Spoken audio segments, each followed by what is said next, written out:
நான் நடிகை புவனேஸ்வரி.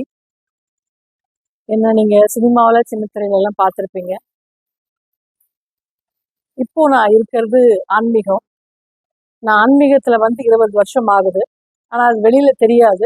அப்படின்னு ஆன்மீகத்துல இருக்கும் போதே நான் நடிச்சுட்டே தான் இருந்தேன். சினிமாவிலையும் நடிச்சிட்டு இருந்தேன், சீரியல் நடிச்சிட்டு இருந்தேன், தெலுங்கு, தமிழ் எல்லாத்துலயும் நான் நடிச்சிட்டு தான் இருந்தேன். இந்த அம்மாக்காக நான் அர்ப்பணிச்சிட்டேன். இனிமே என்னுடைய வாழ்வாதாரம் எல்லாமே இங்கதான் தாராபுரத்துல இந்த கோவில்ல தான் நான் இருப்பேன். இங்க என்ன விசேஷம் அப்படின்னா, ஒவ்வொரு அமாவாசைக்கும் சாயங்காலம் 6 மணிக்கு மிளகா யாகம் நடைபெறும். ஒவ்வொரு பௌர்ணமி அன்னைக்கும் அம்பாளுக்கு மிக விசேஷமான யாகம் நடைபெறும். இதுல தாராபுரம் மக்கள், திருப்பூர் இந்த சுத்து வட்டாரத்தை சேர்ந்த மக்கள் எல்லாருமே நீங்க கலந்துக்கணும்.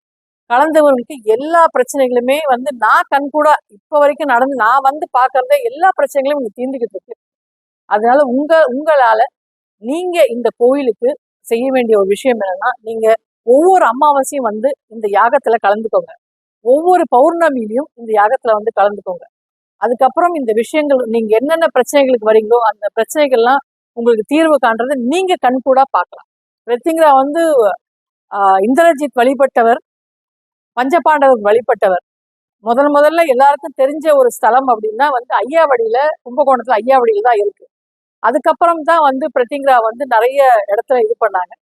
அந்த ஐயாவடிக்கு அப்புறம் இங்கதான் அந்த ஒரு இதுவா என்ன சொல்றது, ஒரு சுயம்புவா இருக்கிறவங்க இங்க இருக்கிறது அந்த அம்மா தான். நீங்க கட்டாயம் வாங்க, இதுல பங்கு பெறுங்க. உங்களுக்கு நல்லது நடக்கும், நல்லது நடக்கும்ன்றது என்னுடைய தாழ்மையான கருத்து.